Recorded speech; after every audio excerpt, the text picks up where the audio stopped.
Everybody, and welcome to the Science of SaaS Startups podcast. Today, I'm talking to Rico Wyder. Rico is the VP of Sales EMEA for Degreed. Degreed is an upskilling platform where individuals and companies can discover content, build skills, and certify their expertise. Rico, welcome. Yeah, thanks for having me. Hi.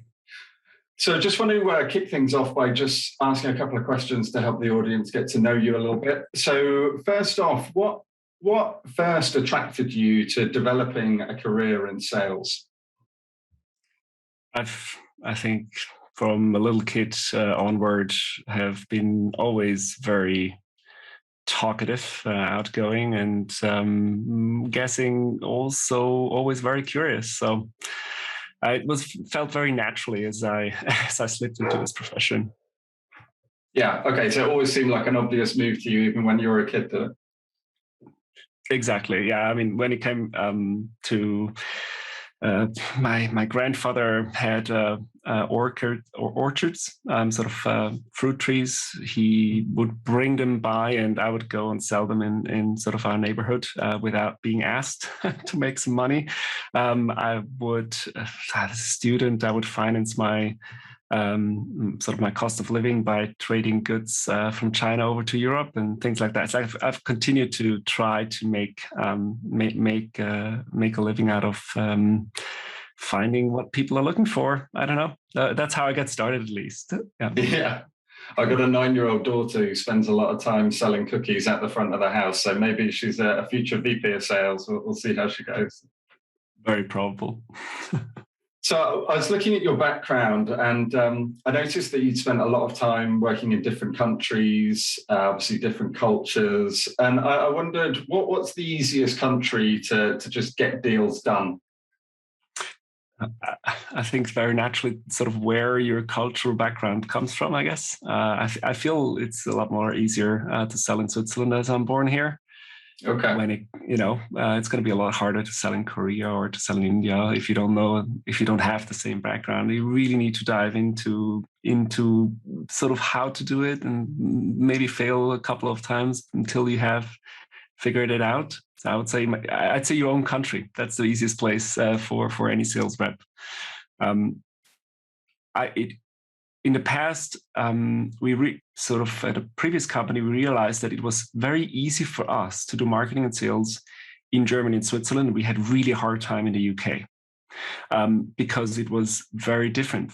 The way people are also saturated from sales messages and how people enjoy being sold to. And so we picked up the phone and talked to a couple of sales and marketing experts in the UK, and they told us the opposite. Like they felt it was easy for them to sell in the UK, and it was really hard to break into the German market. Yeah. So it kind of underlying what I'm saying here. But I feel like if you like a client that is straightforward with you, if you like a client that will get back to you when they're ready, Swiss and German clients are pretty cool to work with because they actually do get back to you. And you don't need to sort of hammer them every 3 months to make sure. Yeah. But it makes transactions, makes sales cycles longer. Our style is maybe not always to oversell, to push them into the sale, and if you prefer that, I guess the US or the UK are a lot more known for a little bit more aggressive sales tactics because it's very noisy. And over here it's less noisy because there's less market, less salespeople, less people trying to get hold of you. It's an interesting point because obviously with everybody switching to kind of remote working in the last 18, 12 months, there are more and more companies now who are kind of viewing sales as that kind of remote operation, and you can sell in different markets no matter where you are because you're just a Zoom call away. But there's a lot to be said for being in situ, isn't there? And especially like in Germany, there's a lot of nuances to the market. And I think oftentimes companies outside of Germany, like American software companies, have a hard time, understanding that and maybe make a mistake or two before they get it right. Yeah, I fully agree. And I love the US market, and also from a VC or startup perspective, the US is great because it is a massive market that you can penetrate, from coast to coast. But even within there are local differences. And I think within Europe, condensed in a smaller geography, those divides are even bigger. Even inside of Germany, let alone somebody trying from outside of Germany or outside of France trying to sell into these two markets. But even within Germany, I feel it is easier for me to connect with a Southern German than with a Northern German. And the Northern German will have it easier to sell sort of in his regions than into the south part of Germany. I mean, these are now smaller nuances, but it feels more natural. It feels more, you pick up on a soft no, or you pick up on those hints that between the lines that you wouldn't pick up otherwise. Yeah. Okay. So through your career so far, what would you say has been your best SCAR story? Or to put it another way, what was the biggest mistake that you made in your career so far, which actually turned into a really valuable learning experience and stayed with you through your career? So you didn't send me this question in advance. It took me a second to think about it. I think we've tried to sell into the UK and into the US out of mainland Europe, and that was, we started with the UK first, weren't successful, and then we tried it again with the US, hoping because it's a bigger market we could replicate it maybe better, maybe find our niche in a very particular way over there. And I think in both cases we had to, although it was a kind of product market fit, this was with a company a long time ago. So this is not with my current employer. So we had to adjust our strategy and had to withdraw from those initiatives because we didn't find enough fit. And it was a costly endeavor because we've learned before that if you really want to try out that full sales cycle, you need to invest marketing and sales in a serious manner. If you do B2B sales, right? You can A/B test certain campaigns and you can see sort of how much inbound you can create. And we were able to create that, but then really putting the efforts of that hammering of the market of these prospects, making sure you push them through that sales cycle takes time, and therefore create opportunity costs that we could have used in the markets where we already had a fit. So it was a risk. We failed, and it scarred us. It was a costly big fail, I'd say, but we learned also that those markets weren't for you, and we continue better we try out other places as well as doubling down in the markets we already knew. Yeah. Okay. And if you could wake up tomorrow and just choose to be an expert in one topic that you're not at the moment, what would you choose?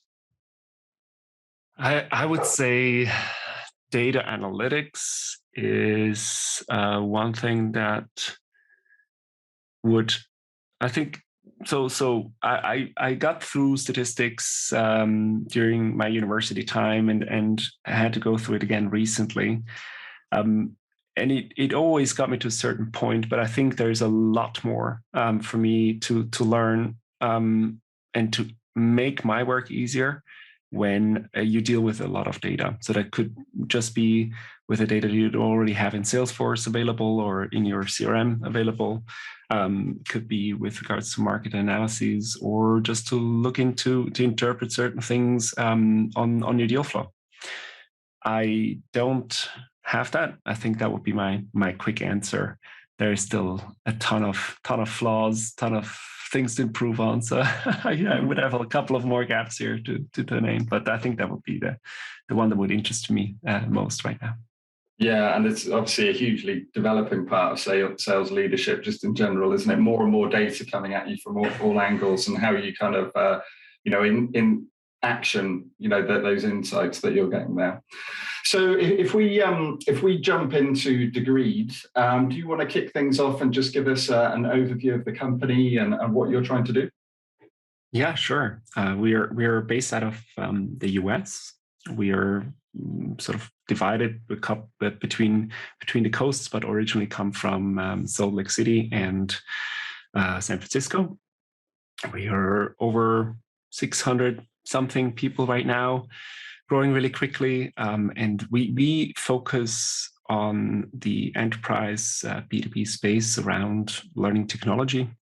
There is a lot of different types of providers out there, and most of the time in these large corporations, you'd find already systems that host internal compliance courses or other training that is happening in today's world more virtually. It used to be also a lot of face-to-face trainings, and Degreed came about in 2012. Came about to fix originally the gap that happens, sort of the training gap that happens after university. So you basically get out of university and then you're done.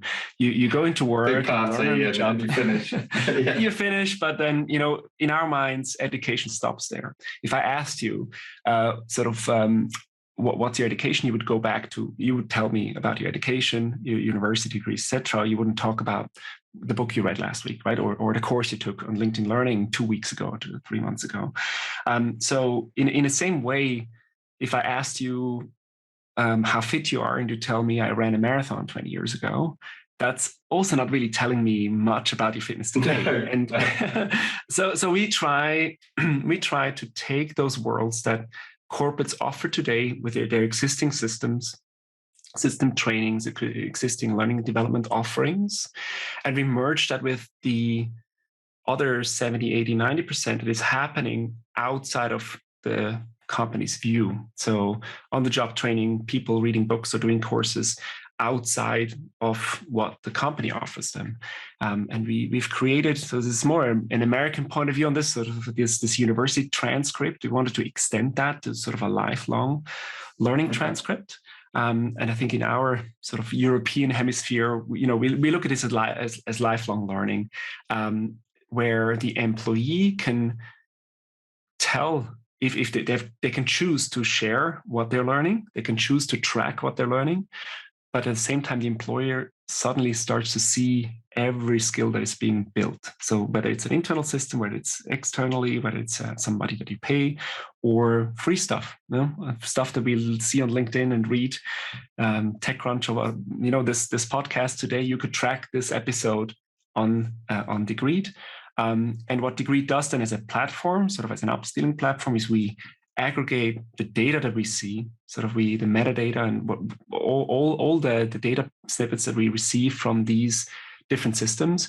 We aggregate that into the skill data that is being built, sort of what is the skill data that is being created within the organization, meaning the CFO or the CEO can start seeing what skills do we have, what skills are we developing right now from all of those activities, and where are the skill gaps within the organization. So that's the output for the organization, and we can translate that back to the individual to say, hey, for your role, your role is changing in the next 2 or 3 years. You have a couple of skill gaps on this skill and that skill. Do you want to invest time? And the individual can then say, yes, that's interesting. I definitely want to learn about data analytics like I do. I say yes. And then we can take from all this content that we know internally, but also from blogs, podcasts, etc., and start give the user recommendations on what's sort of the next thing that I could do, be it a quick thing, 2-3 minutes, or 30-minute podcast, or a training that takes maybe 3 or 4 days, and I might have to get approval for the budget from my boss. So we try to bring everything of that into one place. So and those, when it's kind of guiding you to content and training, is that in terms of a company's internal systems that they're using, or is it like publicly available information, or are you just pulling everything together? Both. Yeah, it's both. So we leverage what the company currently offers. right? So they might also have licenses with content providers, right? There's hundreds of them. So we'd create a unique catalog for, let's say, Unilever, right? So we take a unique catalog and then say, out of what you offer today, plus what is available online, we'll make a custom program for you as a user. Yeah. And obviously one of the biggest challenges with kind of LMS in general is user adoption, right? Like I was reading an article where it was saying kind of on average, I think between 5 and 15% of seats are used in any given month. And from what I understand, like your adoption rate is much, much higher than that. Can you just explain a little bit about how you achieve that? Yeah, true. So it's sort of a cycle, sort of a self-fulfilling prophecy or a vicious cycle. In either way, we've seen on social media, especially, that you'd start to create a habit if you see things that you want to see, right? And as you get, what you have to create is an environment that entices me to go back.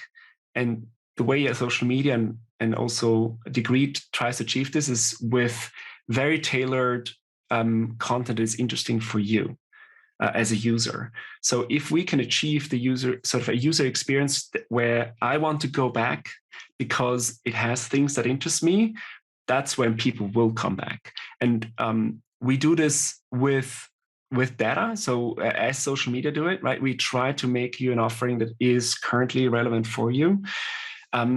Systems that were sort of used in the past or still existing in a lot of organizations, they don't follow that principle. They basically they show what the company wants to show to the user, and they're still there. If Degreed is being used if our clients use Degreed, we sit on top of those systems, right? So you can still go into an LMS and look at the search for a course or look around if you wanted to. If you go into Degreed, we still recommend you these courses if we think they're relevant to you today or in the next few months. And by flipping that switch, it creates this culture of learning. You start to realize, wait a second, I just watched a YouTube video and it's relevant for my job. So let me track that. And the more we get people to use Degreed, the better we get. And the better we get, again, the recommendations will be better for you and you come back more often. So it can be a vicious cycle. If you're doing a bad job, it can be really a great thing if you're doing a good job. And you're right about the data. So our usage is a lot higher than that.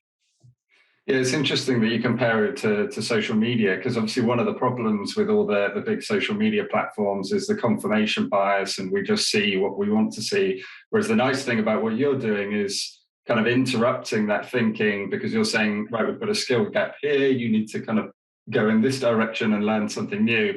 And it feels like if we had that on social media, then the world might be in a better place. Well, yeah, I mean, a lot of we have to be careful about confirmation bias as well, right? So on our side, we want to make sure we give you the choice that you want, but that's for sure. Our clients, of course, want to have a say in that as well. So there are courses that you have to do, even if you're not interested. So we're trying to find a good mix between both worlds and actually make it more fun. Make it more interesting and more fun to learn. And by doing that, you're still willing to do the mandatory course that you actually don't really want to do, but have to do. So, it seems to be working really, really well with our user base. And if we can get even better, sort of maybe at some point, some people will use this as their morning coffee read instead of social media. It's interesting, like where you're talking about making things more fun. I wonder if that's like the future of these kind of e-learning systems in the workplace, because obviously the danger is that they become more of a management tool, like a box ticking exercise. But obviously at the end of the day, we're trying to get an employee, a user, kind of to improve their skills within the organization. And I guess if they're having fun, then that's going to happen a lot easier. 100%. You can also think it this way, sort of a very, very individual, subjective level. You're learning what you're interested in. Like, no company can tell you what to learn, what not to learn, right? It's your decision. So if you can merge that between your interests and the company's interests, even better. And the company can take a dominant role in basically saying, look, you can learn whatever you want. We'll acknowledge it, right? Learning is good. Learning is good because you might switch into marketing later, or you might go into the data analytics team at some point. If you become an expert, we need people there too. And at the same time, the company can also entice you to develop yourself, to become a better in your role today. So either way, learning makes sense to both sides. And if you prefer to do what you're doing, why not? Go ahead. As long as you're learning, we know that you keep moving forward. Standing still is not a solution today anymore. Yeah. Okay. So if we switch to kind of talking about the startup life a little bit. So the company has raised just under $400 million so far, with a recent Series D a couple of months ago. And obviously each round of growth and each new investment brings its own challenges. And over the last 12 months, we've seen the number of $100 million rounds grow enormously. What do you see as being the biggest mindset change that you need to make internally as you go from a Series C to a Series D growth stage? We've also in the past, the previous rounds, we've always had to hire ahead of time because we were dealing with very important customers, right? So we're focusing on Fortune 2000, Fortune 100 companies. It's a very important market for us, and we have to be very professional when we deal with them, right? They wouldn't expect anything else. So also our client success and client experience team that will in the end work very closely with our clients, sort of at a partnership level, eye to eye level,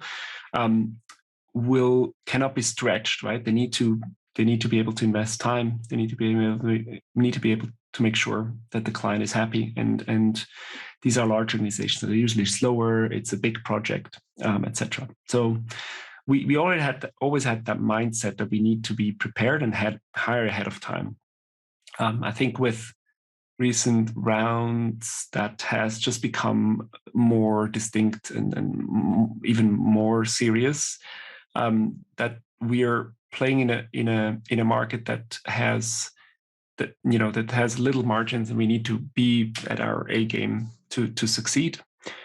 So we continue to grow, even when the pandemic was giving us a lot of uncertainty on what would happen, right, to the economy about 16 months ago. So still at that time, we were not giving up on our hiring plan and just continued. As luckily turned out to be great for EdTech, of course, because of the remote work situation and people still going. But I think that's been one thing. At some point, you need to look for additional market opportunities, and us being more a niche player, there's also the question sort of how can we expand further? We can't expect to penetrate 100% of all Fortune 2000 companies, right? So how do we cross-sell? How do we upsell existing clients, etc. is I think then a natural sort of development of these different stages. So we have now a very great client base that are very engaged with us, and doubling down with them on what we've been building together makes as much sense as just trying to get more logos in. Okay, so in kind of startup companies, everybody talks about culture and the need that if you want to have a good company, you got to have a good culture. But it's always kind of hit me as a pretty vague and kind of ill-defined term. So I just wanted to try and dig into it a little bit with you and talk about like what are the practical steps that you as a kind of a leader can take towards building a good working culture in your teams and in the company? So from a company perspective, the founders have put culture at the forefront. I think it's even first day of onboarding. We talk about it. Also, when I joined about 3 years ago, I remember sort of that session as one of the most important or most sticky sessions that I had during my onboarding at the company. And you can feel that in every meeting or everything we do, that we try to follow those principles. And they're very simple. They're not. We didn't reinvent the wheel here, but just even before the pandemic, for example, we were a remote company. We had offices, in San Francisco and Salt Lake City and other places, but this was more for engineering project teams that need to sit together. The majority was spread around the US and we are all over Europe. Now, in that context, you need to create a culture that works remotely, right? And you need to connect. You need to be able to also see each other pre-pandemic as much as you can, to not just have a very sterile online relationship with people. It's been a little bit harder over the last 18 months, and we have several hundred people who joined Degreed without having met anyone during that time, right? So we're all looking forward to the next face-to-face summit that we'll do as a company. Yeah. And how do you adapt as a leader in that time? When you can't meet people face to face, and you've got that whole kind of onboarding stage and getting people up to speed. You just try to connect, sort of not just offer you help a lot, but also connect more often. I would say the over the desk or water cooler kind of conversation that you would normally have in an office are just cut off. And I think everybody can empathize with that after the pandemic, on what happened to us, all of us. But even before that, right? So we had that built in, right? So we're connecting with each other on a regular basis. We have a lot of different opportunities to meet online if people want to meet. And I would say we might also have been hiring people that prefer remote work, right? So it might be a combination of both, that we all like to work independently, or most of us like to work independently, that we think in work days that are structured for me, not necessarily for the company.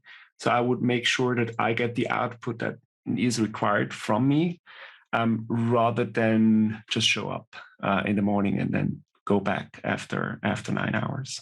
That makes sense. Yeah, sure. And I wanted to talk a little bit about the discipline of sales and how that's kind of evolved in recent years. What's your take on kind of where we are now as a discipline, and kind of what the fundamentals for success are now and will be over the next sort of 2, 3, 4, 5 years? Well, that really depends on the geography, I guess. Whatever I'm going to say might rather be sort of within the geographies that we're working in here. Going back to the beginning of the conversation. Yeah. Exactly. I think throughout it was always clear that salespeople that are organized and try to sort of are productive in a sense that they try to optimize their time towards opportunity would always be more successful than just pure quantity of work or very unorganized activities. I believe that the virtualization, especially during the pandemic, but just over the recent years, sort of our capability with all those sales tools to work online, work over email, phone calls, etc., expedited that a little bit more. That if you really know how to use those tools, and if you really know how to build trust over a virtual environment, that would make you a lot more successful than traditionally, where you might have been forced, or sort of the prospect might have been forced into a meeting room with you, and then you could basically play you're charmed because he was there then and there. Yeah. I think it's obvious that the power has shifted. So people are asking more, sort of they're asking for information rather than expecting you to pitch to them, right? So you can get all the info about Degreed or other anything that you're looking for from Google, from many different places, even before you start to ask for a demo, before you ping these sales organization, marketing organizations. So that with that power shift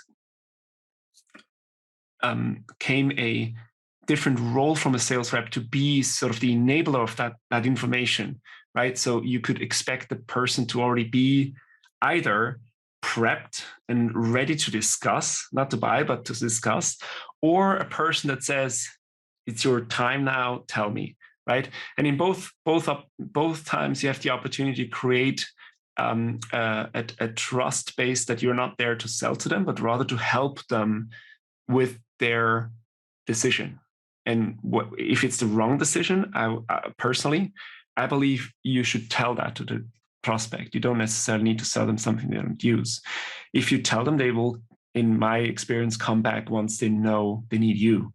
And that might be in the long term, a much better sale than selling them the wrong thing in the first place.